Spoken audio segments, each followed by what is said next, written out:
Hi remote viewers, hope you're doing well. Today's topic in chat was an April 22nd, 2022 AMA or Ask Me Anything with Dale Graff. Dale Graff is a physicist and former director of Project Stargate, and he was in charge of the Fort Meade unit from the years 1990 to 1993. His association with the remote viewing program spans 18 plus years. Now, Dale Graff became involved in remote viewing research in 1976 as the Department of Defense contract manager for RV research at the Stanford Research Institute, and then eventually director of Stargate itself.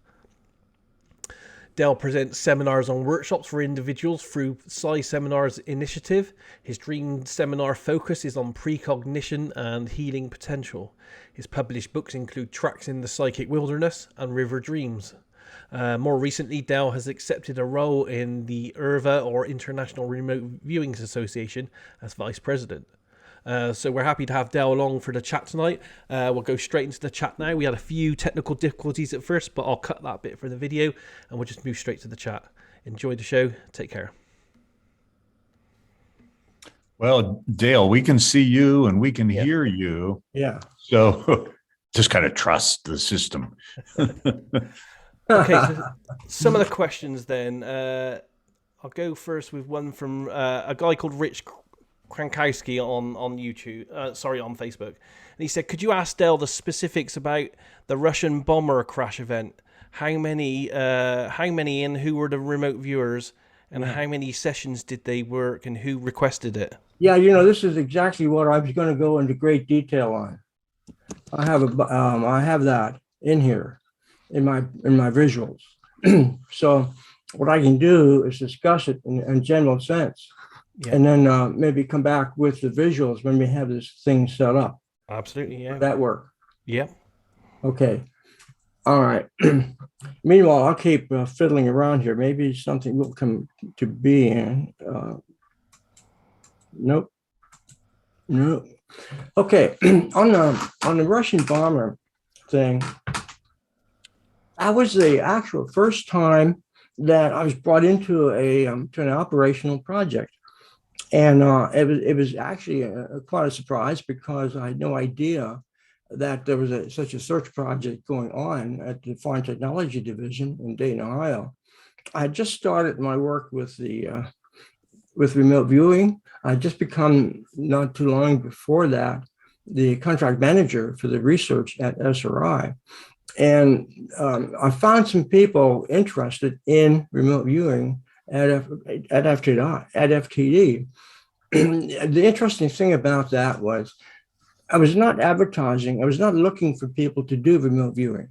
We were supposed to keep this very quiet, and nobody should know that we had a contract going.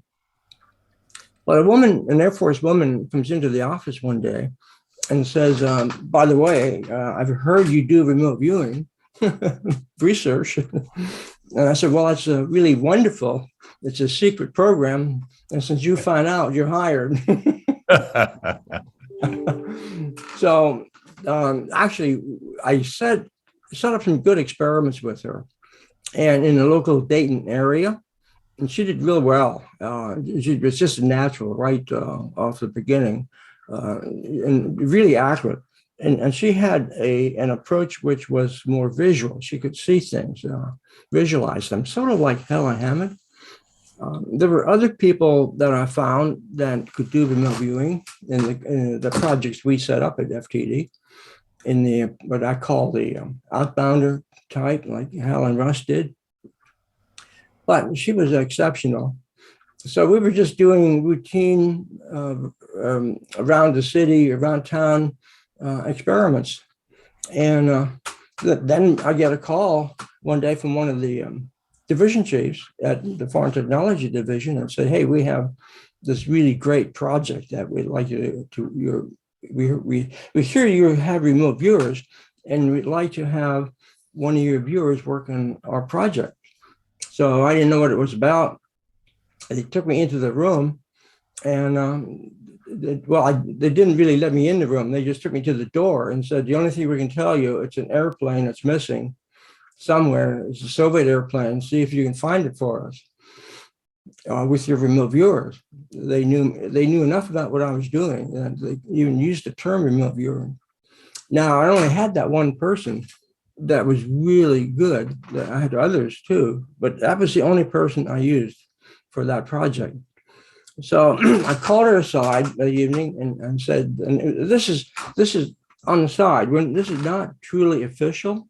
We had to be careful what we were doing so that the division chiefs wouldn't catch on. It was kind of approved by the commander, but he didn't want people to know that we were doing remote viewing. So I called her into the little office and I said, okay, here's a picture of the airplane. The task is, where can it be found? And that's all. And I didn't know where it was. I was only told it was an airplane. They showed me a picture of it, but I didn't recognize the markings of it. Okay, I sat down and gave her the task. I said, okay, I relaxed and she relaxed. And I just said, here's a picture of the airplane. Do whatever you can to find information that will allow us to find, that will permit the Air Force to locate the airplane. Well, she relaxed and we're both sitting there quietly. I'm not saying much. And she's not doing much, just sitting there. Maybe 15 or 20 minutes went by. And then she drew a picture. She drew a map, which she called a map of the flight path. I said, here's what I see happening, that the airplane flew along a certain path, then it turned and went over here, crossing a big lake and crashed. So, well, sketch. So she drew the vision that she had seen. This was actually like a vision. And after she drew her map, I took it to the chief of the unit that was in charge of the search. And he looked at it and said, well, we don't know whether this is relevant or not. We'll take a look. And later that night, I got a call at home and said, yeah, your map seems to match the general area of where the search team is looking. So we went over there that next morning and she did another take on this. And this time she actually marked on the topographic map where she thought best matched what she saw in her dreamlike vision. And they put an X on the map, drew a line across that part of Africa, crossed a lake and crashed in a certain area, she thought. And put an X on the map and we sent it to the field. And with secure coordinates that we came up with, we sent it to the field, and the search team in Africa actually got the data. They were about to leave country because the team that was in there from the Foreign Technology Division analysts and the CIA chief of station people, they were in there clandestinely. So the Air Force and the CIA were not supposed to be in the country at the time. And this is the first time I realized that this was in Africa after I saw the map. So the team was about to leave or had to leave the country, but instead they decided to take one more look for the crashed airplane, the Soviet bomber. The pilot had defected and was flying south south from Libya until he ran out of fuel. Then he bailed out. And the natives saw the parachute and they thought they heard a crash, and that's where the search team was looking. But the mark that she had put on the map was like 70 to 80 miles west across the lake, not anywhere near where the suspected search area was. But nevertheless, the helicopter team went over there and in that area. And when they landed in the clearing, within a few minutes, a native came out of the jungle carrying a piece of the wreckage. so had the helicopter not been there at that moment, they probably would not have even known the airplane was in the jungle. So it was within about 1.5 miles of the crash site. So this was really, the team then went in and took care of the electronics, and that's what they were looking for, the electronics that was in the airplane and other navigational gear, and got out of country with the equipment they wanted. There was no fuel left, so the airplane didn't burn, so that you couldn't see it at all from the air. It just went right down into the thick trees. and only the natives walking around there saw some evidence of a crash, and was starting to break the airplane apart to sell for junk, I guess, somewhere. Yep. So we got what we wanted, but it was very tight timing. The team had to leave country that same day, and brought it back. Everybody got out in time. And this is really a spectacular thing, because it went all the way up the chain of command. President Carter heard about it, and I actually talked about it openly in his book, actually discussed the incident. So to answer your question directly, there was only one person involved, someone that had never done any operational remote viewing before. Wow, that's fantastic. And this all occurred in, I think it wasn't it March 1979, I believe? Yes, it was March of 1979. Yes.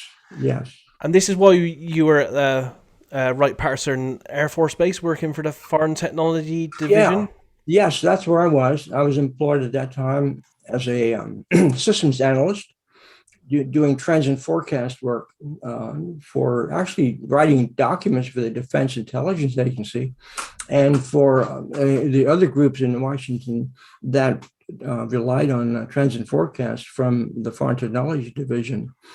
And at that time, I was involved in, I just moved into that group. It was an advanced technology group, but I had actually been doing missile and aircraft forecasting before that. So that's where I was at the Foreign Technology Division at the time. And that experience actually was, nobody could believe it.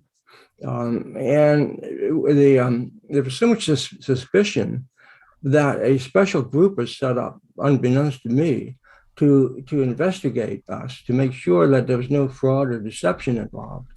NSA got into the picture and did all kinds of checking on the communication networks to make sure that what we did really was sent to the field the day before, and that it was acted on, the information was acted on before we knew anything at all about the recovery of the airplane.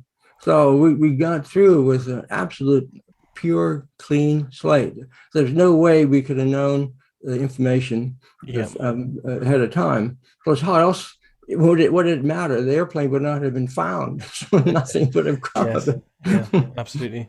And as you said, this wasn't part of the official kind of Fort Meade unit. This was an ad hoc, was it? You kind of group that you set up. Did you go on to do other projects? It was an informal group that I had actually set up. Yeah. And the reason I set it up, we were so suspicious of some of the things that were going on outside on the topic, that we wanted to actually duplicate wherever we could some of the claims that were being made. Yes. And if we could find people within our own house with the proper security clearances, then that would be even better. Then we would have information that we produced ourselves that would validate the earlier claims about the validity of remote viewing and what it might be able to do for you. Now, I was able to do that with even before this operational task came up, because I'd written a protocol, a whole procedure for how the Air Force can apply remote viewing in locating missing airplanes. It was something I just felt I should do since I was now in charge of the remote viewing contract. And that was one of the reasons why we got into the contract in the first place, was what can this phenomena do to help the Air Force in its missions? And one of the biggest things is to find something. And, the Air Force does lose airplanes from time to time, and people go missing. So, so it fit right in. And I just got finished writing the protocol for how best to do this. And there were 3 phases to the protocol.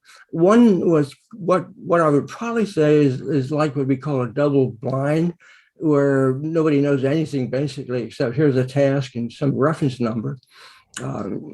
At that time, the coordinate remote viewing was a big thing at SRI. But the more I started looking into what this was about, the less I thought that was the best way to do this, because it didn't strike me that coordinates was the way to do it. It seemed too superficial. Plus, it was too prone to criticism. Anyone that looked at a coordinate would immediately say, okay, if your viewer had the coordinate, all you need to have is a good memory of any of the maps on the Earth, and you can come up with a pretty good rendering of what that area is. Plus, a lot of the Earth is in water anyway, covered by water. So we didn't want to use coordinates. And I'm talking about 1976 timeframe. Yes. And at FTD, the small group I had, and the few times we got into operational work, we did not use coordinates at all. Stay away from that, because that is almost like front loading.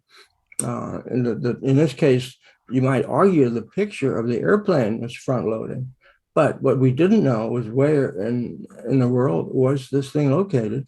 Absolutely, yes. I bypassed that first kind of scientific step of double blind because we didn't have any time to work on that project.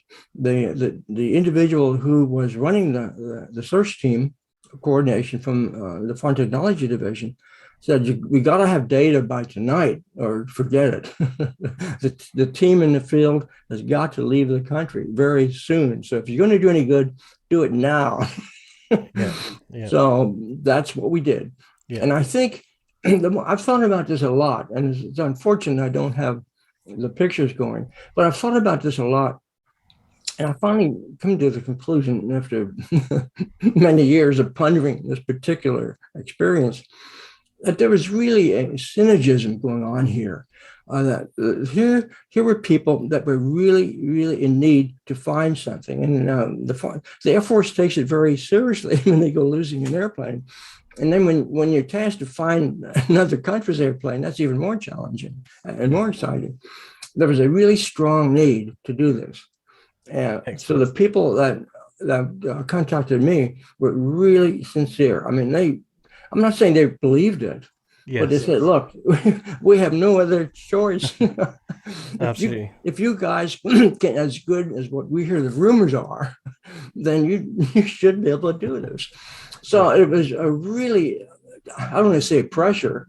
I did not want to have this kind of pressure overlaid on the woman that was working on this project. I wanted to keep it neutrally, emotionally clean as possible, other than the motivation part.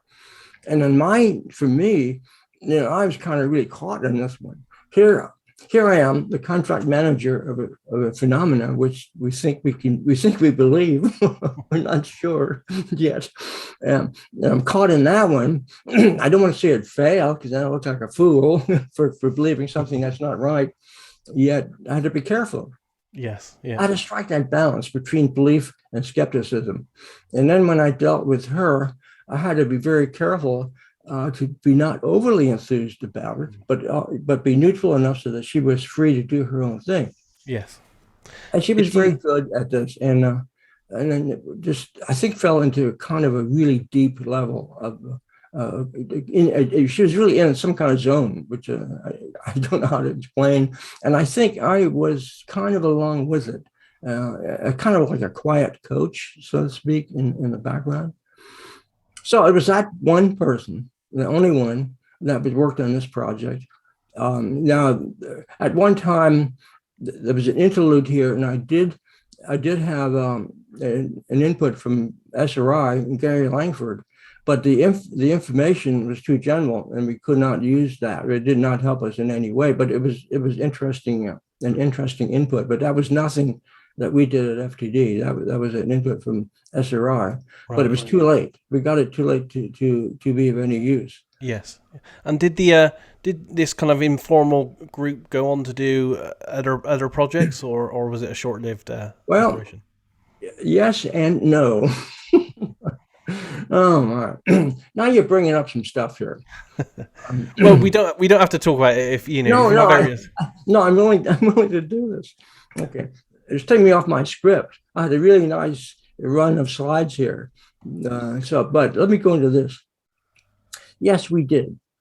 After the excitement in the Pentagon, and I was brought into it at fairly high levels to present this to the Air Force people and some congressional people as well, which is probably not a good idea, because the congressional people couldn't keep their mouth shut on this thing, and it got into the press.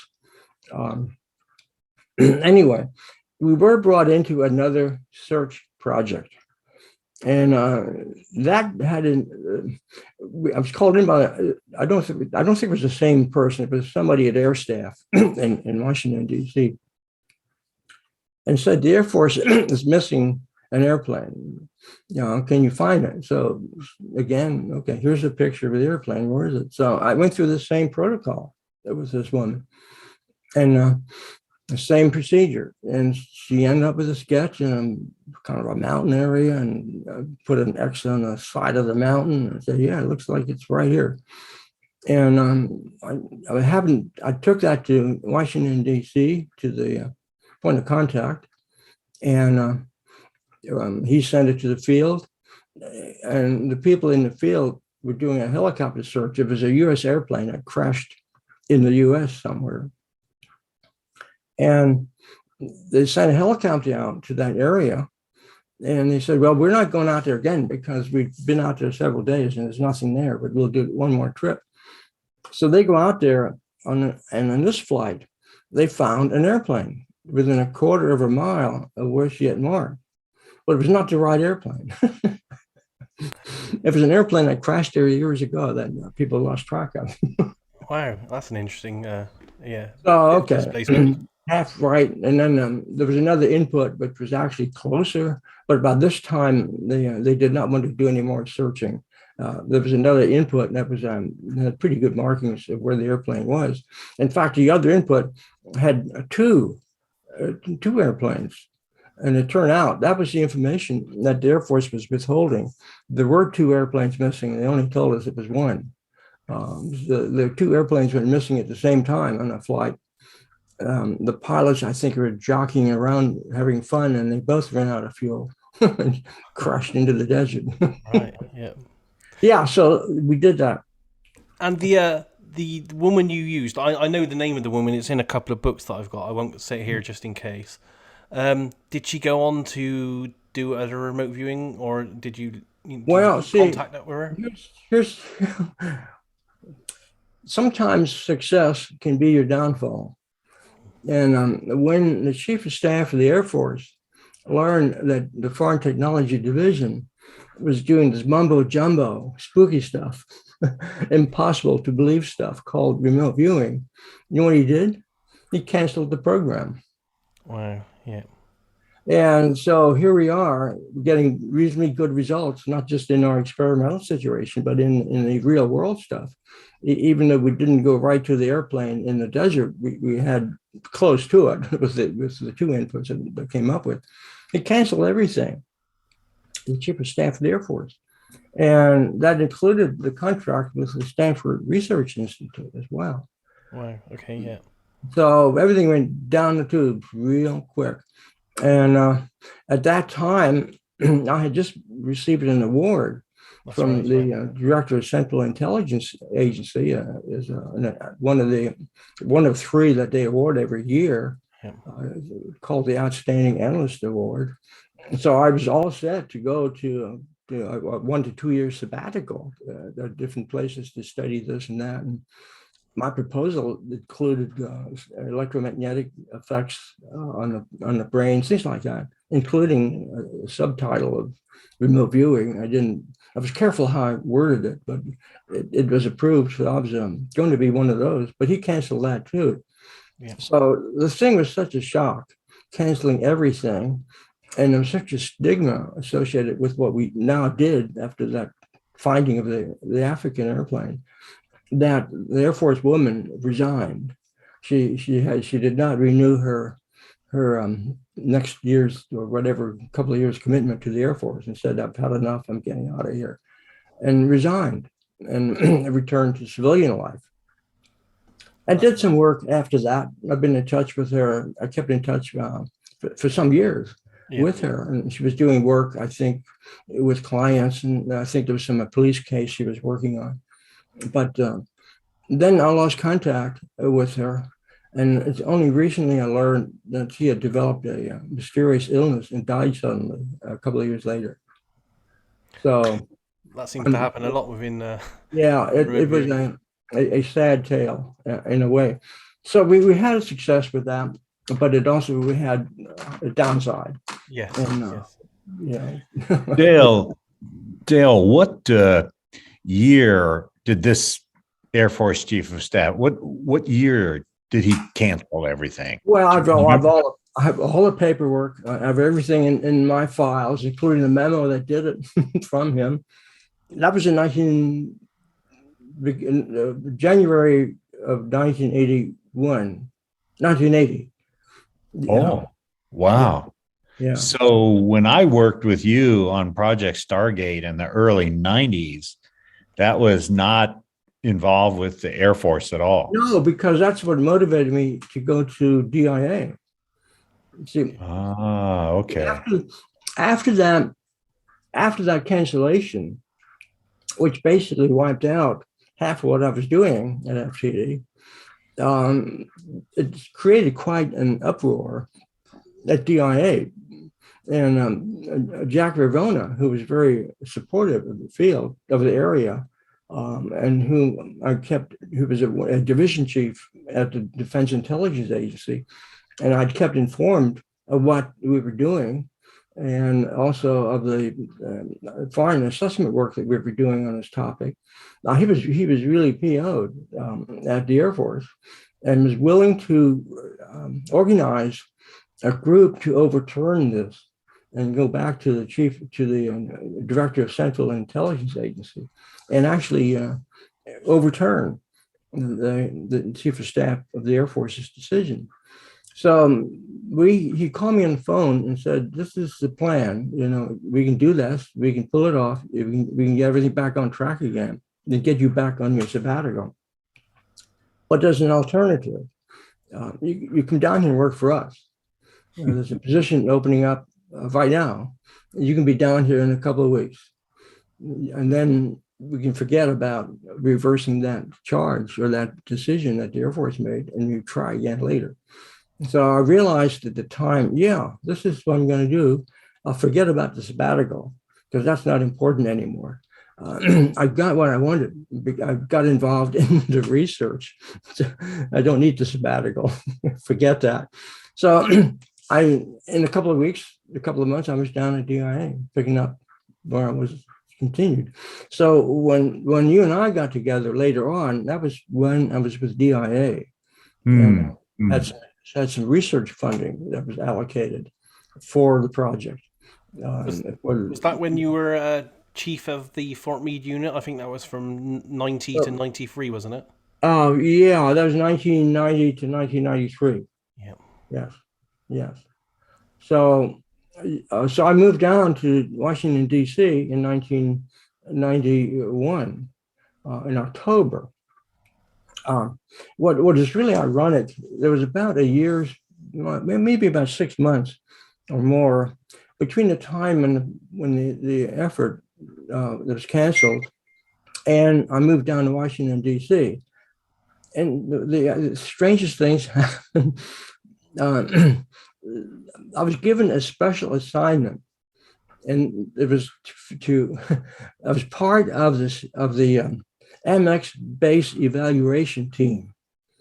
And what the Air Force had set up was a team that would examine the so-called MX missile basing concept to see whether or not the Soviets could penetrate it and figure out which missile, the canister, which canister had the missile, or which train car had the missile. So I ended up on this team that went around the country and out to the different bases and all that to try to come in with, to try to identify techniques for locating or for sensing a missile in a tank, in a bunch of car beds on a rail line, using all kinds of sensors and detectors. So oddly enough, I'm doing almost the same thing that the Air Force general, I think, was afraid of. And one of the reasons he canceled the project was he thought maybe someone in Congress would think remote viewing could defeat the MX concept because they would be able to move the probabilities from 1 out of 100 to 1 out of 10 or something like that. And and he did not want to even risk the possibility of someone thinking that, and therefore threatening the MX, the multi-billion-dollar contract that the Air Force was trying to get through. But I think his real reason is more, I really hate to go here because this is getting into speculation, but I've heard from roundabout that the real reason he didn't want the project to continue had more to do with the philosophical or religious beliefs. I don't know if that's true, but that was the speculation that I picked up at some point later on. Either way, I ended up DIA. Rosemary retired from the Air Force, and we went our different ways. Yep. And then I ended up continuing on at DIA with a lot of the activities, and eventually was transferred up to Fort Meade, into the Fort Meade unit, as the chief of the unit. And that's where I created the name Stargate when I was up there, or shortly before I got there, to replace some of the other code names that we had for the program. So one of the questions I have is, and it's one of my questions here rather than one of the other people's, and it's a belief system I have as well. I just want to confirm your reasoning behind this. But in Paul Smith's book called Reading the Enemy's Mind, he details that you made a major change when you joined the unit in 91 and 93, and that was that you and it was controversial for them, but you banished the use of monitors in the unit. And it says in the book this was due in part to findings on several occasions, and I've seen the reports that criticised SRI and CRV training for using monitors that knew what the targets were. Was that the reason why you banned the monitors, or do you have other reasons for that? At that time, there was a big controversy of this. It was also linked to funding issues as well, but the biggest issue was the Inspector General came through and criticized the activity, mainly on the grounds that other people in the room could still provide a link or a leaking source of information. So it had more to do with trying to make the remote viewing room sterile, like a sterile cockpit in an airplane. You might think of it that way, and to make sure nobody's in the room that could possibly provide cues or anything like that. Plus, the scientific procedures that were usually used at the time no longer needed that kind of connectivity.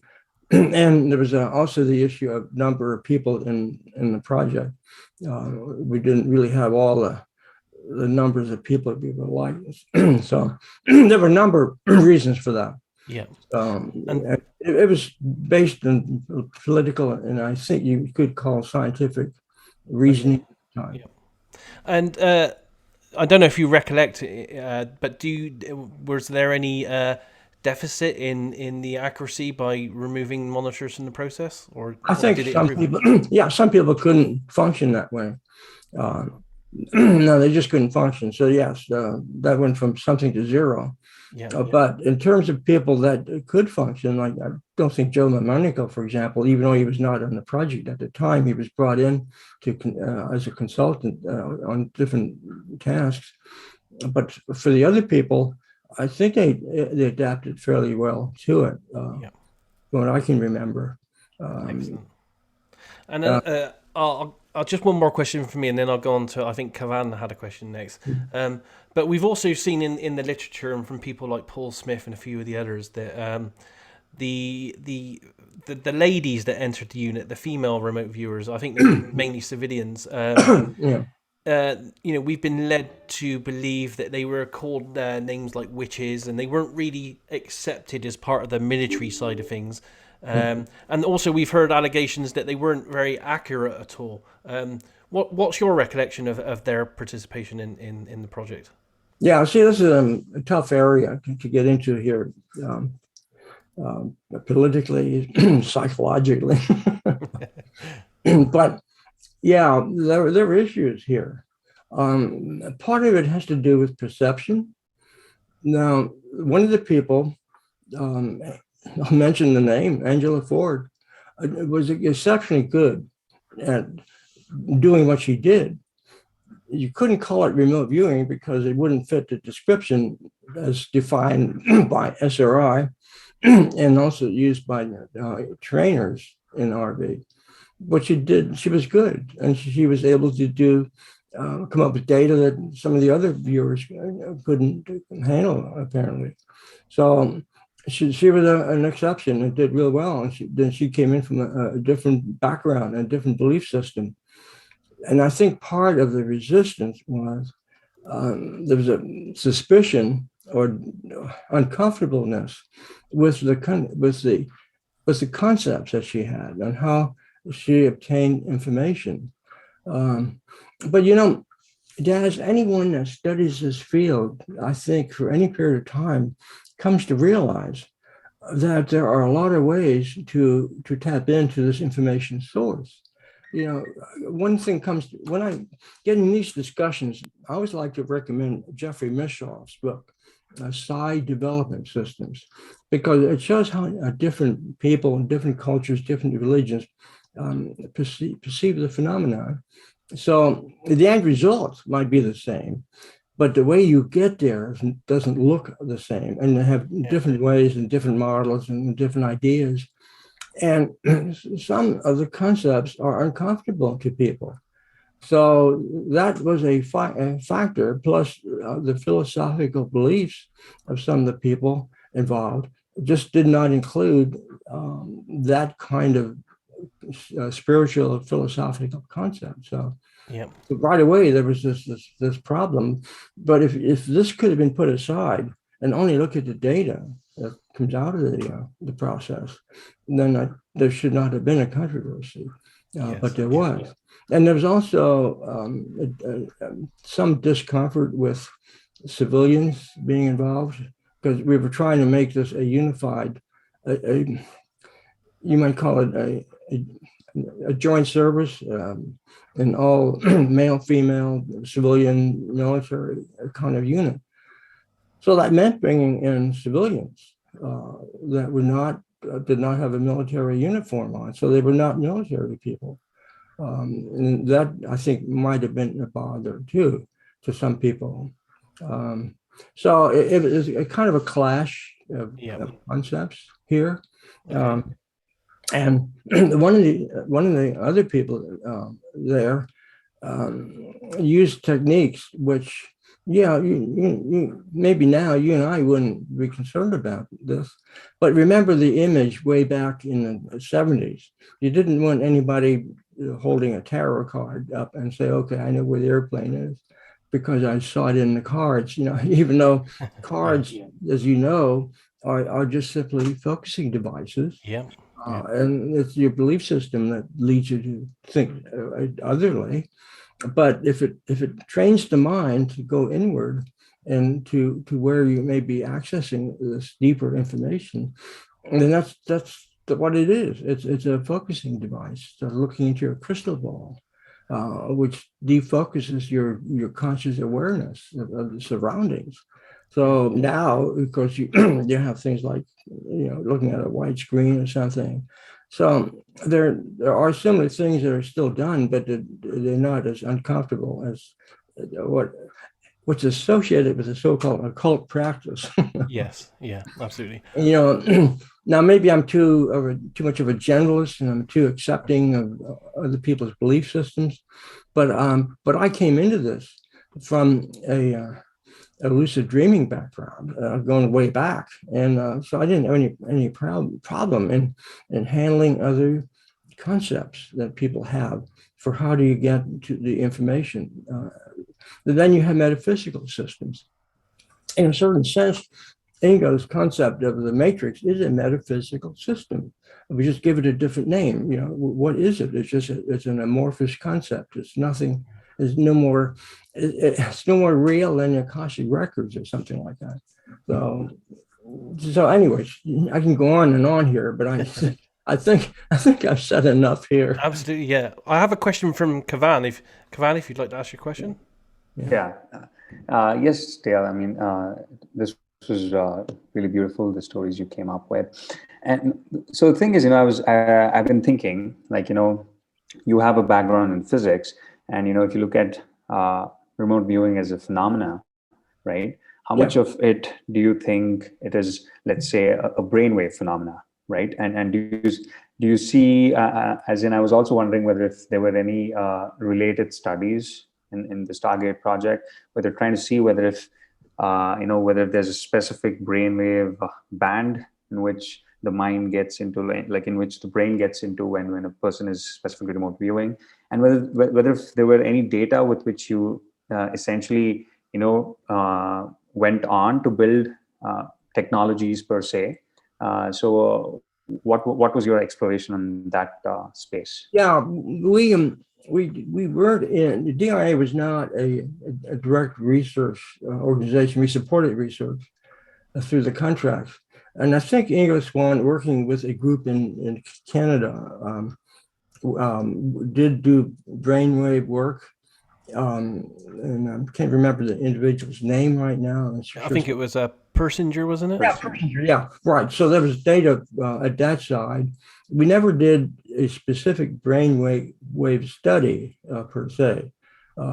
We did attempt one time to look at magnetic waves that might be connected with brain activities during remote viewing. And in fact, I was able to get some research funding allocated for that exploratory effort. And I took many remote viewers. In fact, one of them is here looking at me, although I can't see him. That was Stephen Hayes to Los Alamos, where, and in fact, Stephen might be able to add commentary here on his experience. So we had Stephen there, and he was the only he was the only one who was not from the project. And we actually had them. We actually had studied the possibility of magnetic waves centers in the brain correlating to a time when you were doing remote viewing.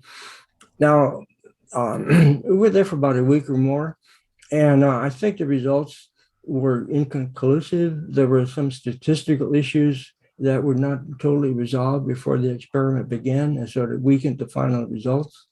So we couldn't really hold this up and say, hey, we found a correlation between certain areas of the brain based on the magnetoencephalograph recordings from these kinds of sensors that can go deep inside of the brain.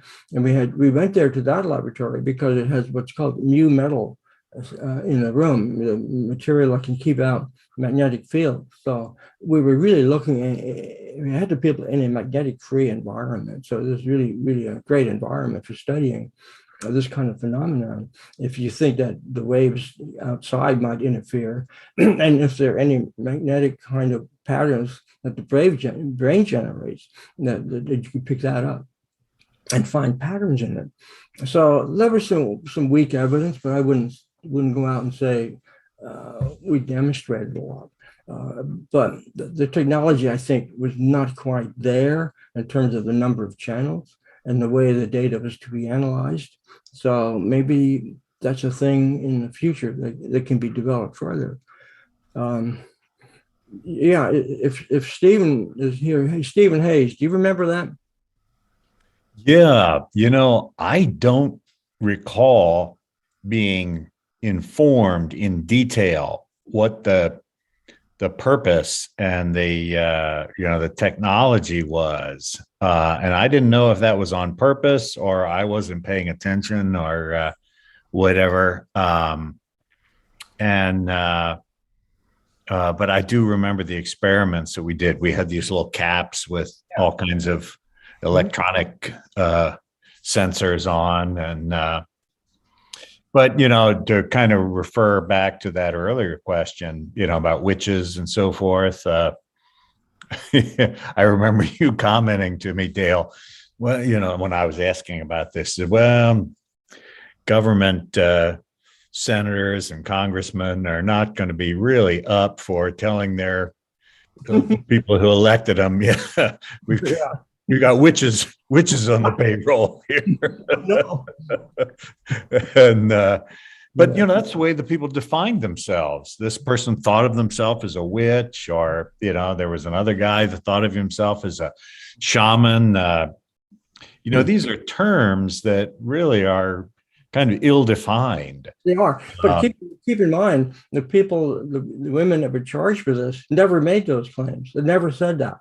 They never even made any identity to that, other than believing that their system connects with a different level of consciousness that might have spirits involved, or representations of their deeper self that might be perceived as a spirit. But they never used the term witch. They were never considered themselves to be.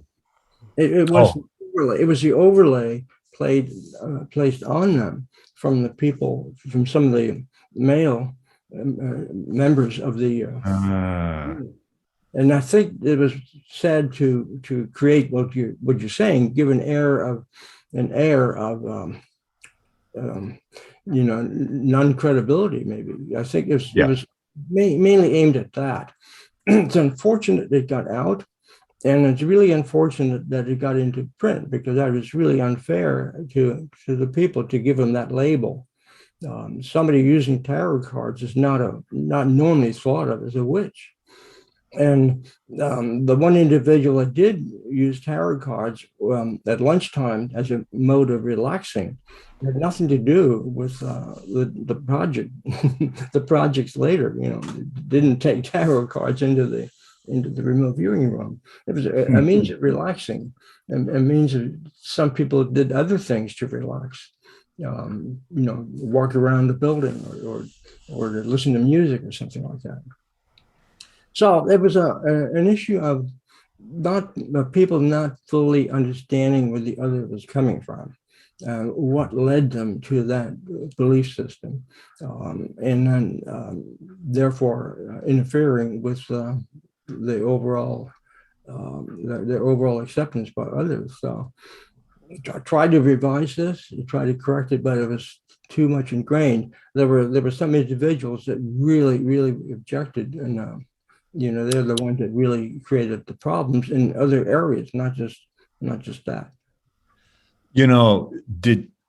Were you aware, or did you monitor, or have other people that were monitoring what the Soviet Union, the Russians were doing, and what the Chinese were doing in regard to remote viewing back in those days? How in touch were you with what these other entities were doing?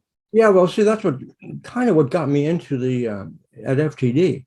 I had uncovered some ESP work by Kogan, a respected researcher in information theory in one of the leading research facilities in the Soviet Union, and he published a couple of papers connecting in his mind how ESP might work from an electromagnetic theory point of view. Of course, we know that theory is not going to hold water when you do an underwater experiment. So, but anyway, he used electromagnetics and related concepts in terms of waveforms to develop a theory. And so, and then he did experiments. So it wasn't just a theory that he had, which may or may not have some validity, but he actually did experiments that were really statistically significant. And I was able to locate some of those. And I was able to locate other intelligence documents from the intelligence collection system that indicated Soviet work in the field. So I wrote papers on that when I was at FTD in the early 70s. And that was read. The commander saw one of my papers because it's part of what I was sending forward for assessments that I was working on. And then he said, okay, this is interesting stuff. Continue monitoring it. So it's at that point where I actually built up more of a background in the files and started following the Soviet work more closely. And we wrote a report later on with the help of someone else. And continued monitoring it, and identified collection requirements and different organizations to go to, in the Soviet Union, if you could get anyone there to find out or to intercept the communication systems between them. So yeah, I set up a whole process of intelligence collection techniques or methods or places that might be a good source of targeting, and use some of that data eventually to update the reports. So yes, it did follow it all the way to the bitter end. Dale, you mentioned you basically followed the work of this Russian person. Yeah, he was Kogan. working on Kogan. Yeah, I am. I can't pronounce his first name. Imopolaevich Kogan, Kogan. Kogan. Okay, is this something that I can find on the internet? Like yes, the files? yes, yeah. He did a lot of unclassified work. Yeah, Kogan. Yes, you should be able to find that. In fact, I still have some old reports laying around too that I had translated, and but some of it was unclassified at the time. But that would be a good place to start if you're looking for the more of a scientific approach, more of a theoretical approach. In fact, when I left the government in 1993. I treated myself to a real treat. I said, I've been employed most of my life somewhere. This time I'm going to go somewhere and have a good time for 1 month. And I went to Russia. Of all places, I went to Russia for 1 month after I retired. I had to get clearance from the security department, even though I no longer worked for DIA. But I joined a Earthwatch expedition, and so I ended up in Russia with a ecological group sponsored by the Academy of Sciences. I had a passport and had a visa approved by the Russian Academy of Sciences. So I go to Russia for 2 weeks to work in a forest at Sochi near the Black Sea. And we were doing measurements like acid rainfall and measuring tree growth. It was an ecological thing to do. I just felt like doing that. It was a great time out in the mountains like that, out in the Caucasus, in the wilderness. On the way back, I spent 2 weeks in Moscow, and I had a very delightful meeting with Kogan. I was able to arrange an interview with Kogan. I needed to have a translator with me. You could relate to him and me to him. So I got to talk to him very directly about what he did, what kind of experiments that he did or knew about. And I know he was suspicious and didn't say everything, but I got some really good insight from his work, from that interview with him. And a very delightful individual. He had to be very careful about everything what he did, even in the 70s when I first got hold of some of his reports, because there was still some suspicion in the Soviet Union about the phenomenon.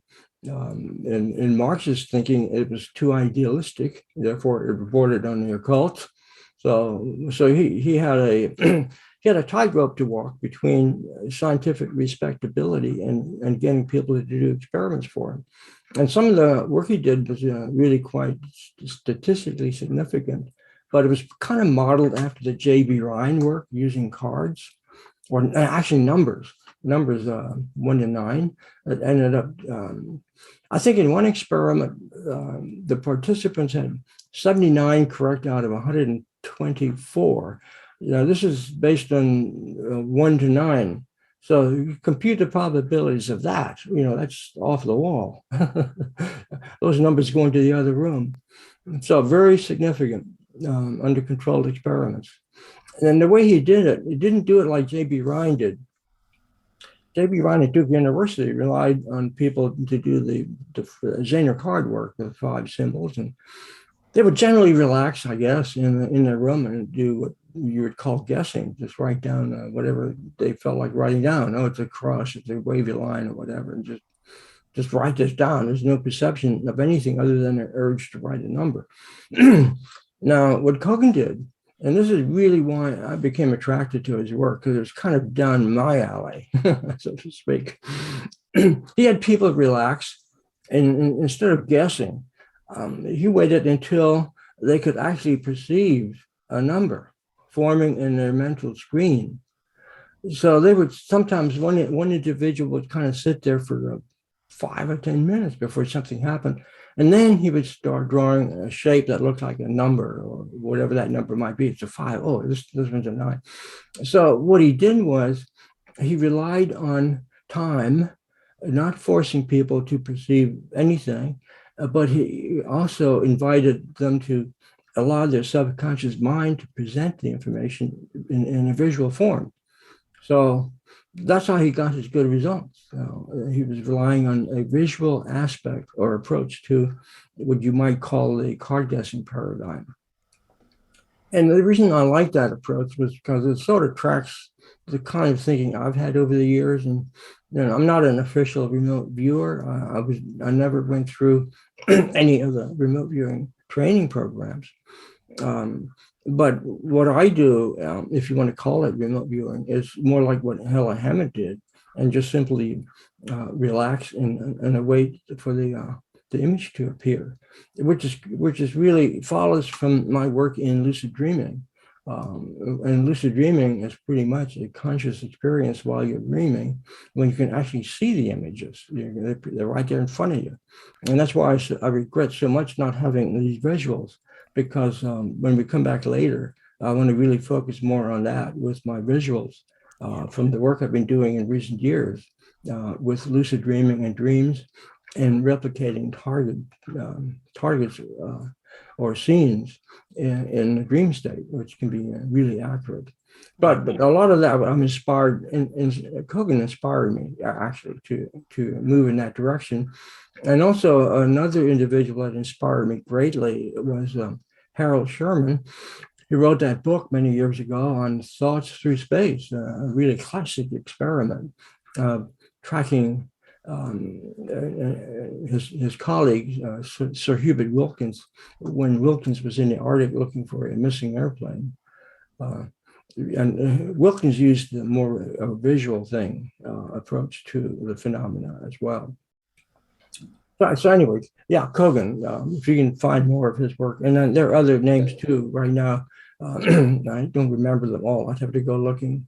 So did Kogan mention like a specific brainwave when these people are, getting into a relaxed phase? Was there like a study that he'd done that he'd mentioned? I didn't find anything at that time in Kogan's work that he did anything with brainwaves, actual, measuring whatever you might be able to measure around the body, around the scalp. Now, that's also around the time when Kirlian became famous too. You might remember Kirlian photography.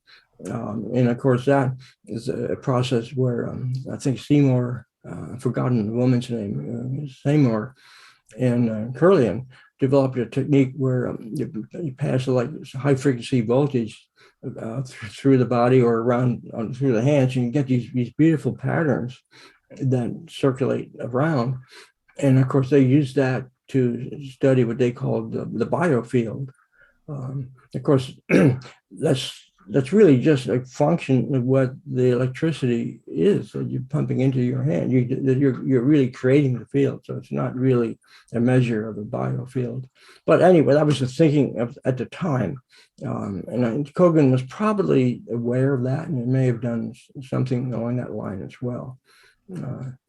But another individual that I was able to follow up on through what I was able to uncover when I was at FTD doing the data collection for Soviet work in this field. It was a woman called Larissa. Here we go, Larissa Villekencia. Don't know if I did right. Villekencia. Anyway, so I got familiar with her work, and at one point we were able to actually establish connections with her, and this is in the 1980s, and she really had a lot of information on Soviet work. And through uh, through some effort on our part in the Department of State, we were able to actually bring her into this country. And she came into this country and actually worked for Ed May for a while in his laboratory. And she was a treasure trove of information on Soviet work in the years prior and up to the time when she left, and actually brought in an awful lot of information and documents. I don't know how she got them out of country, but they didn't have a classified mark on them per se, but they were really a good basic research that she was able to squirrel away, so to speak. So yeah, she was a good source, but she died in a train accident in Menlo Park. So I don't know what happened to all that data. It may probably still has it. So there's a lot of work going on. There were others too. When I was in Moscow in 1983, after that trip to Sochi,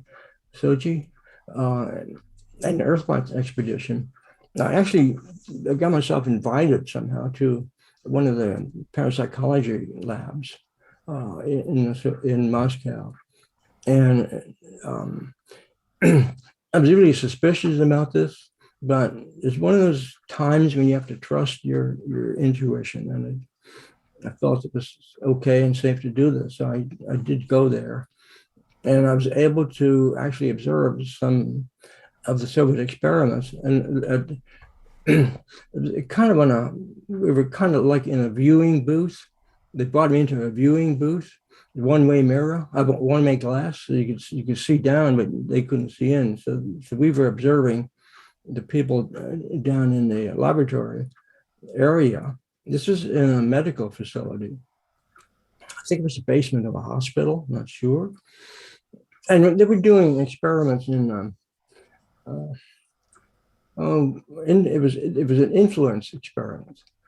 It was kind of like the staring experiment that Marilyn Schlitz, the IONS, did years ago with SRI, where you go into a room, looking into a TV monitor at your colleague in another room, and you imagine that person either getting excited by riding a bicycle, or a peaceful walk in the field of daisies. So the differential between EEG or the GSR, galvanic skin measurement, and it changes according to what mood, what picture that's being, you might say, intended for the person in the other room to experience.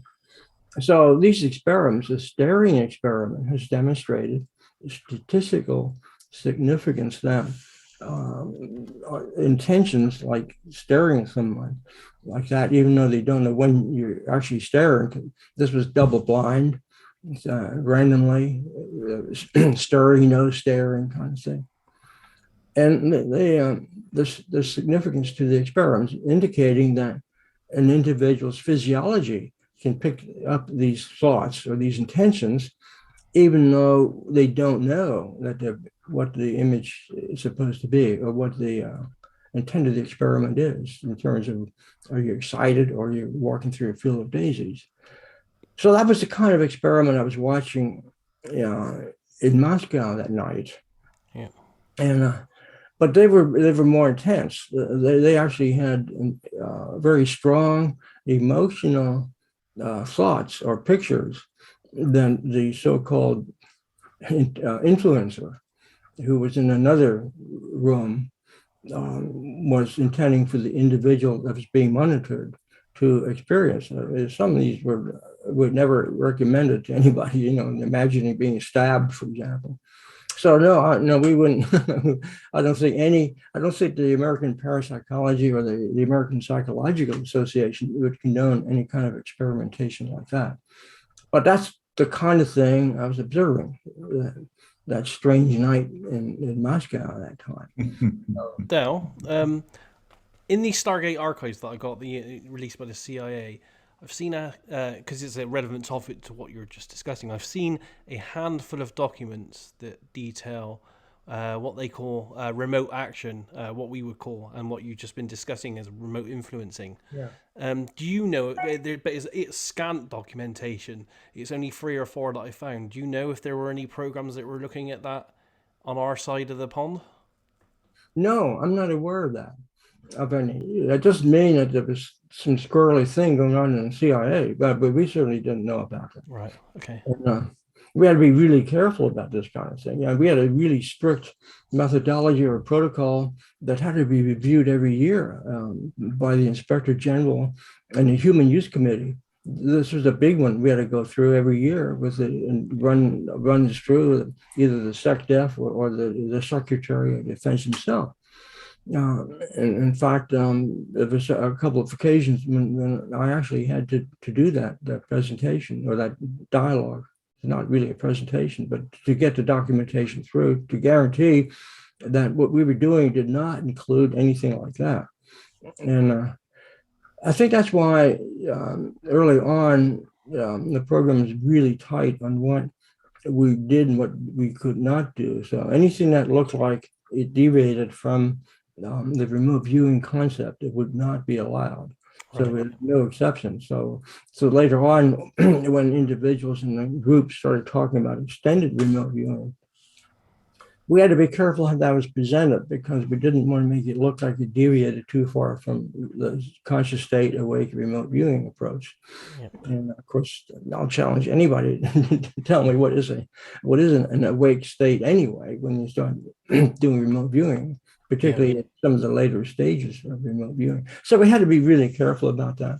Yeah. It doesn't mean there wasn't some behind the scenes stuff that people would Okay. talk about on their own, but it was not anything official. Had we done that officially and it been detected or reported, we would have been canceled in a flash of a second. Yeah.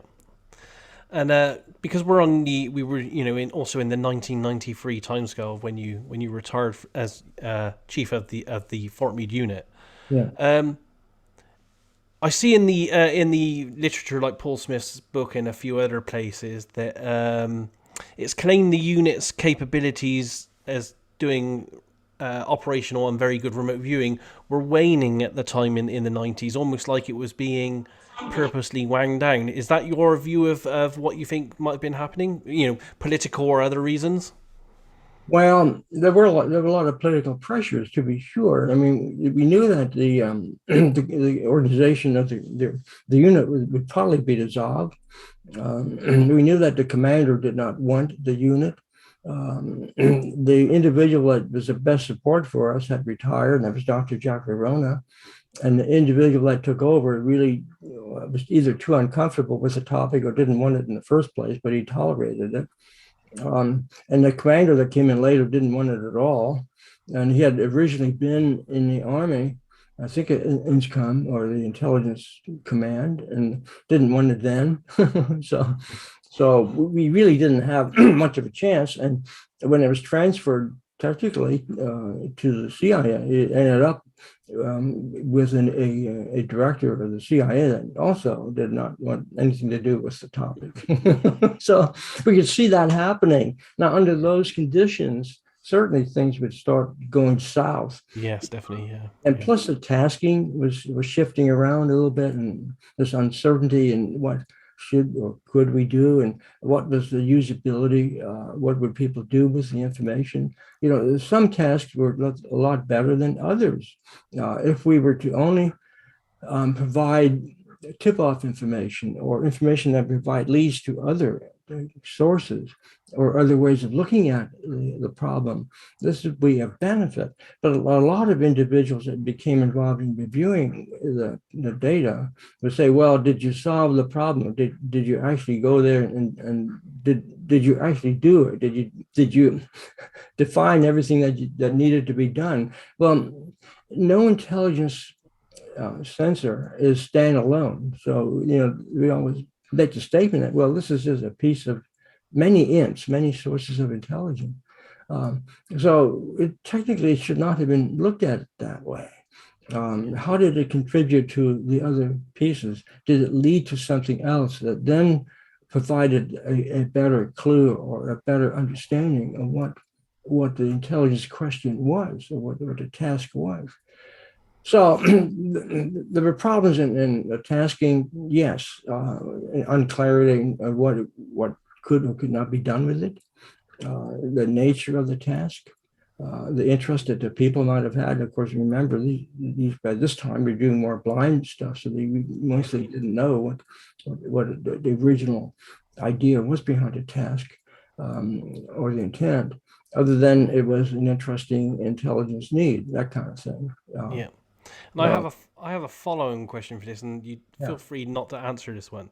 But for the first 20 years of me investigating, I couldn't find any evidence for this. But over the last 4 to 5 months, I've had off the record confirmation from two very highly placed sources now that were in the remote viewing unit in some way, that there is an existing remote viewing program within intel agencies in the US. Do you have anything you could add to this?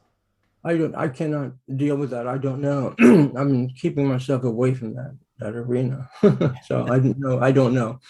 Okay. I've always suspected that there were groups that would be interested in the topic, obviously, that might from time to time reach out to individuals, a former member, for example, and on individual tasking. I think that's occurred a number of times. But to set up a specific group, I can't say, unless it's tied into something that parallels, that maybe something that's related to another topic in the life sciences that might fit in and be I mean, I don't want to say buried as part of it, but we kind of like a natural to it, one of the human use type things, or so something having to do with biological phenomena or parameters that might be of interest. I don't know. I'm just freewheeling here. Yeah, so sure. I think it could be done, but whether it would be called a remote viewing unit, probably not. Maybe something parallel to that. And but I don't know. I have no idea. Absolutely. Yeah, and thanks for the answer anyway. I have a question from Tunde. This was off Facebook. He says, has Dell ever experimented with shared dreams by multiple viewers or utilized hypnosis techniques with your remote viewing or your other work? Never. No, we did not get into hypnosis, and I have not done any of that. I think at one time there's a little study at SRI, but I don't think it extended very long. But I personally have not gone into the hypnosis group. I have friends that are hypnotists, even locally here, but we never really looked at it from the point of view of would this help in remote viewing. So no, I personally haven't had any connection with remote viewing. There was another part to the question. What was that? Have you experimented with shared dreams with Shared dream. multiple viewers? Well, okay, not in the group, not with the remote viewing group, not with the Fort Meade unit people, but on my other hat, that of a lucid dreamer, yes. As a member of the International Association for the Study of Dreams, there are times when we have mutual dreaming contests where the objective is to share dreams. That's part of the desire to have a dream where we all have a lucid dream or some other kind of dream with a common goal, and meet there, so to speak, in the dream space. Now, unintentionally, that did happen one time early on when I was still at the Foreign Technology Division. I had set up a project with the same woman that did the airplane, the African airplane thing. I set up a project that was intended to be a long distance remote viewing practice thing with a colleague that was visiting in Detroit, Michigan. And what he was to do was to find an interesting place or site or whatever location in the Detroit area or anywhere in Michigan, or even between Dayton and Michigan, that he would then stop and do the Beacon style remote viewing approach, and that Rosemary would attempt to describe it. Okay, so this went on, and this was done in the evening. So that night, I had a really strange dream where, and I'm not part of this, I'm only setting it up. But since I'm a dreamer, I dream all the time. So it's not unusual for me to have a dream. But this time, the dream I have is I'm in a balloon of some kind, and I'm going up in the sky, and all of a sudden I fall out of it, and I'm going down to the ground, and I think I'm going to crash into the ground. But in lucid dreaming, when this happens, you just simply wake up. You don't have to go all the way down to be bashed. Okay, so now a dream. Falling dreams are common, but not necessarily falling dreams in a lucid dream, because I was aware I was dreaming. Okay, so the next morning, when I went to collect information from Rosemary about what she thought this remote site was, or this distant site was that my friend was looking at in Michigan, she apologized and said, well, I couldn't work on that. I just couldn't get going. Visitors come in or something, distracted. But I did have a dream that night. Okay, tell me about it. She said, well, it was not an ordinary dream. It was a lucid dream. No, I said, well, okay. What happened in your dream? She said, well, I'm in this something like a balloon or something, and I'm up in the sky, and all of a sudden somebody pushes me out of it, and I'm falling down to the ground, and I'm looking around, and there's somebody with me, but I can't see who it is, and we wake up before we hit the ground. So it looks like we had a mutual, unintended lucid dream. Excellent. Now, the odd thing about it is it did not occur at the same time. Hers was 1 hour different. So I don't know what to. So people in the IASD, the International Association for the Study of Dreams, that do mutual dream work, realize that what they call mutual dreaming is not totally mutual, because there are usually always time differences between when the individual has that dream and when and the others involved. There are differences in time. So you might say that it's really not a mutual dream at all. You're just dreaming about a common objective, but it doesn't have to be together in a dream space at different times.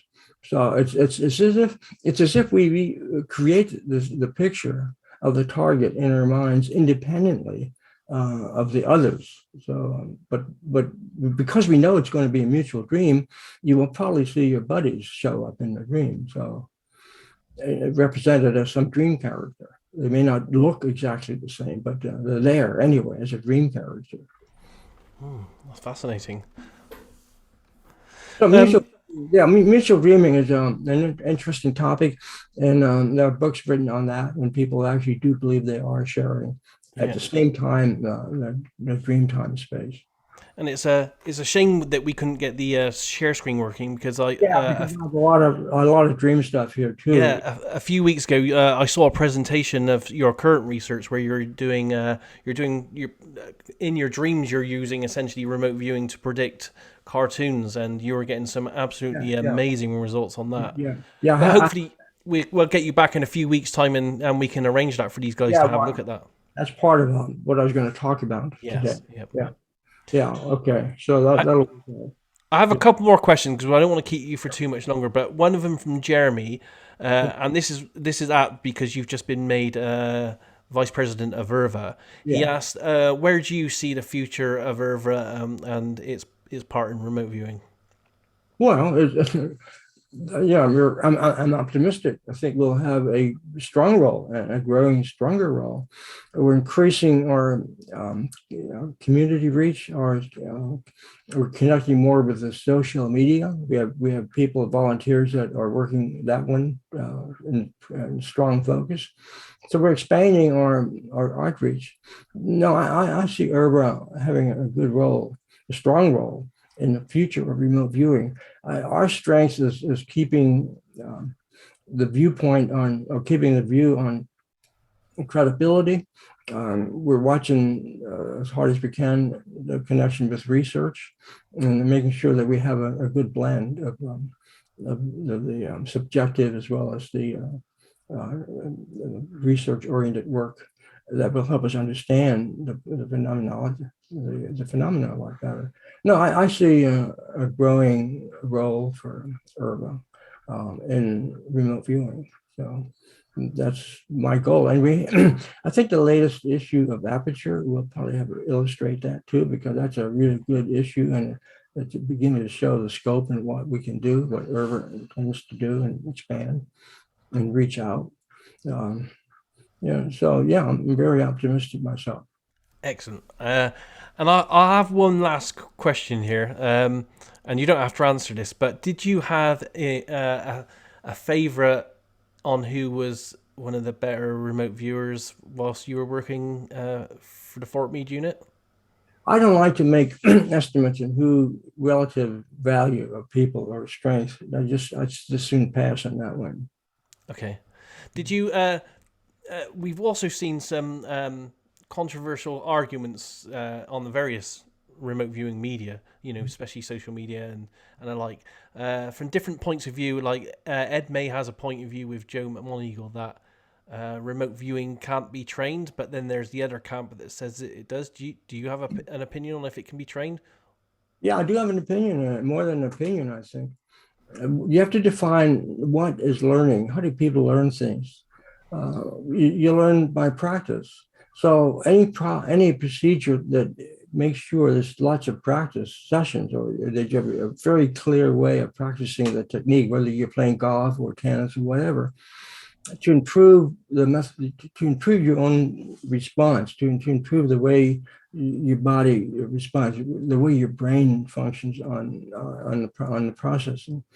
I think the training is a big plus. So any practice is a big advantage. So any training process, what's called training, has practice in it, is in fact training. Now, can you filter that out and say, well, what can you improve without training? I don't really think so.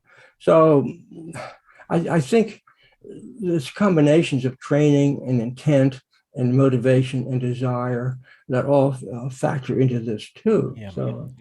The belief system is important. In general, I'd say training does work. Yes. Yeah. And it's true. Some people can walking off the streets like Rosemary did, the woman that did the airplane thing. It doesn't need any training. I mean, she's already really up there in the level. And in fact, it's really fortunate that she was actually in the organization.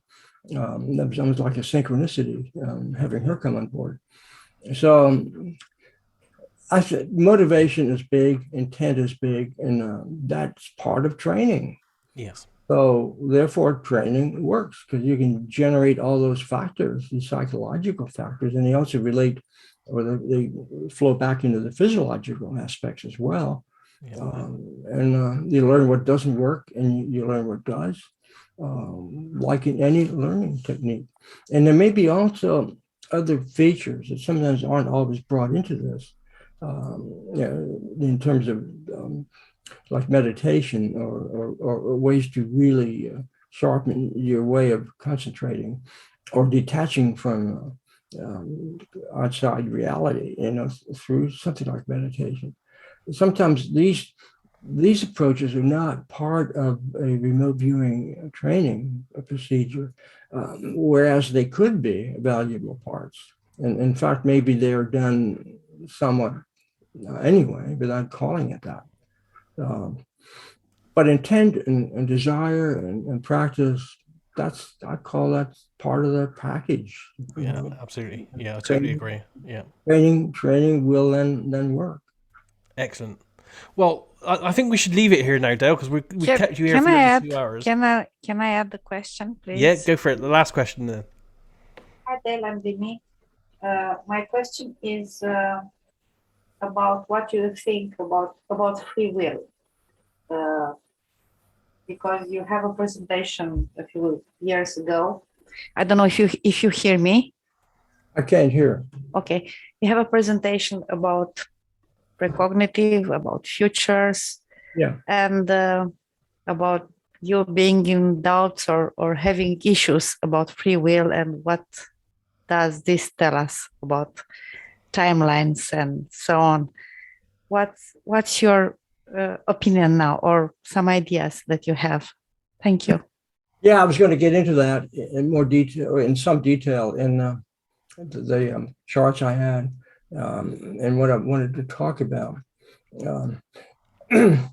It's really tough. It really is, because I've seen too much that makes it gives me the impression that some futures that can be perceived or can be perceived are not changeable. This is really a shocking realization for me. I hate to say that some things are there, that they seem to be fixed.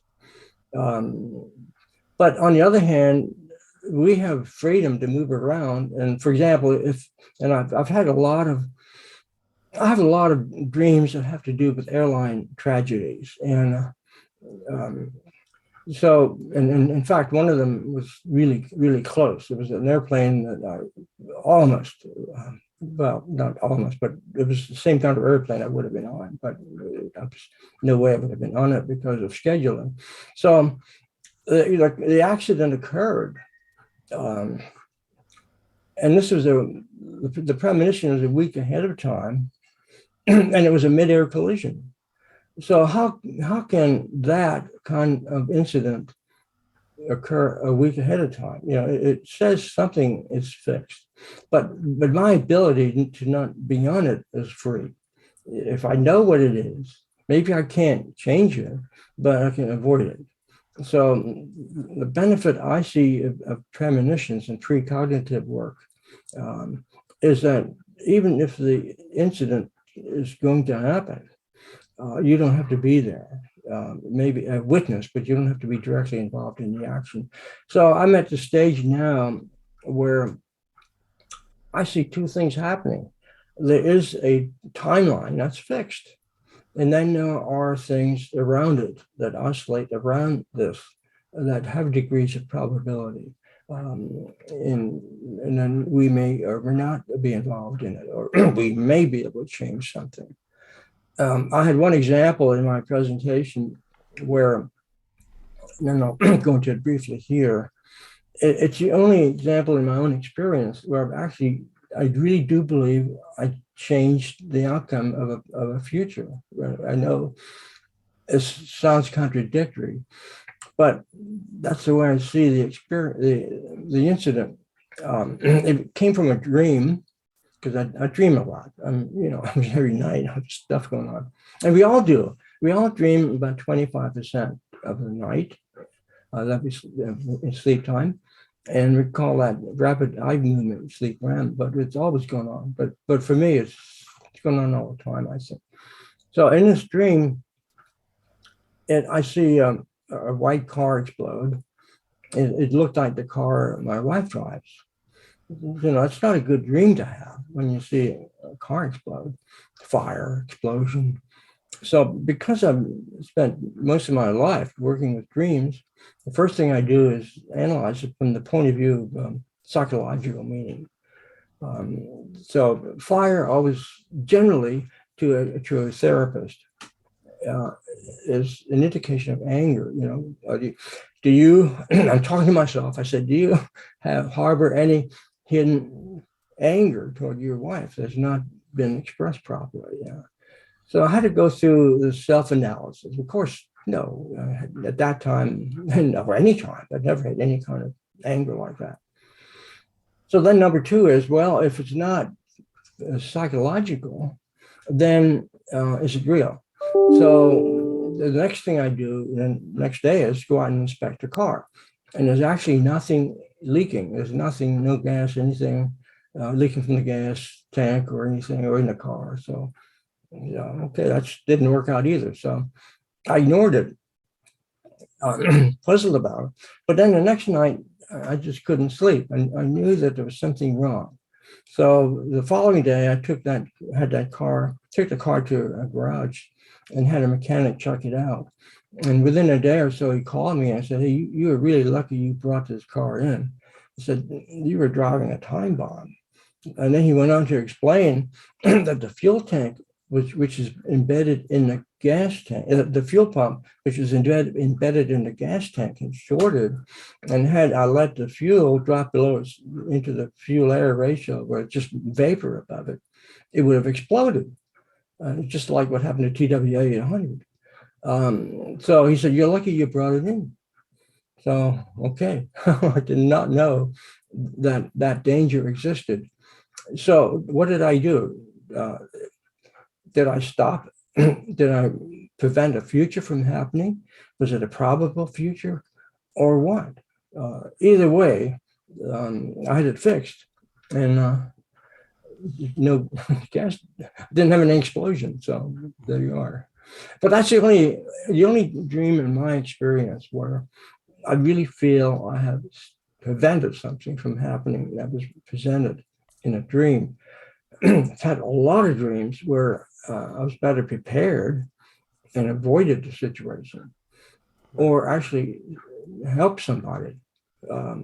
So it's, I think there are times when we can affect our response to a potential danger, but I don't know if we can actually stop it.